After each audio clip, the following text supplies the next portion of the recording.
Velosimuni. Ketu shows where you pretty much done too much and where you can trap yourself into even deeper danger or even deeper prison within your own self if you keep pursuing the affairs of its particular placement, right? It's like it's K2 is coming to try to break you free, pretty much set you free from your own comfort zone, right? If K2 is strong, then it happens. You know what I'm saying? It's going to eventually bring you to awareness as to why you can't rely on this particular style of life and thing, and you're going to have to give it up, release, let it go, which is great. But if K2 is afflicted, by its placement, it'll show that, a person pretty much just goes deeper and deeper within their own particular hole of trying to satisfy Ketu by doing the exact shit that they're not supposed to be doing, right? You're doing too much. You feel me? You're digging a deeper hole thinking that you're saving yourself. And just to show the afflicted houses, like Ketu in the second house, a person that's keep eating, you feel me? Because second house deals with consumption, or too clingy to the family, or just too reliant onto the material things that feed the senses. And K2, if it's in an afflicted place, it'll show that a person could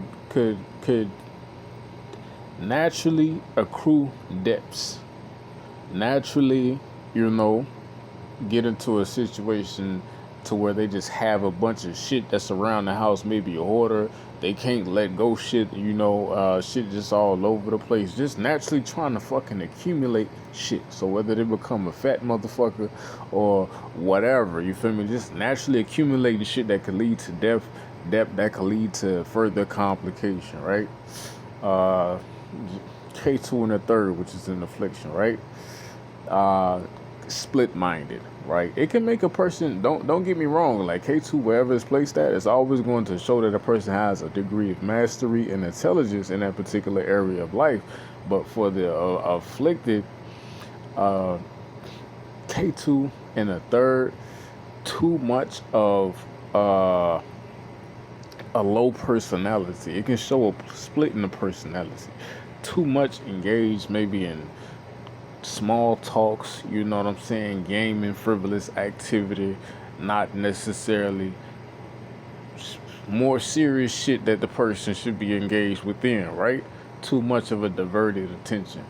What else is K2 mostly afflicted? K2 in the sixth house, K2 in the sixth, too fucking argumentative, too gang shit, too looking for the conflict, you know what I'm saying? Always getting into it with motherfuckers. Too anxious, too much anxiety, worried about bills or worried about, you know what I'm saying? Too much of seeing the problem and the obstacle. K2 in the seventh, it's also afflicted in the seventh. You're too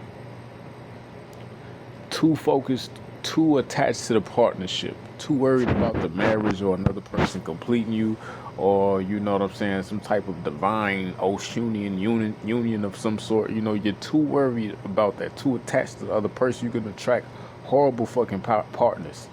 You feel me? That's trying to set you free from being so fucking devoted to marriage. But K2 in the seventh can have the idea like, if I just gotta conform, or I just gotta deal with it in order to save, or to keep the marriage stable and whatnot, especially in the woman's chart. Where else is K2 afflicted? K2 in the 10th house is good in my opinion. So I'll go to K2 in the 11th.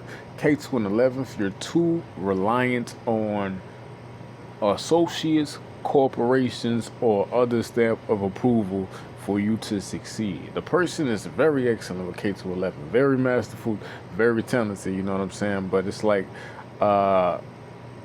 too focused on and reliant of others' approval when it comes to whatever area of excellence that you have your mastery in. Velocity.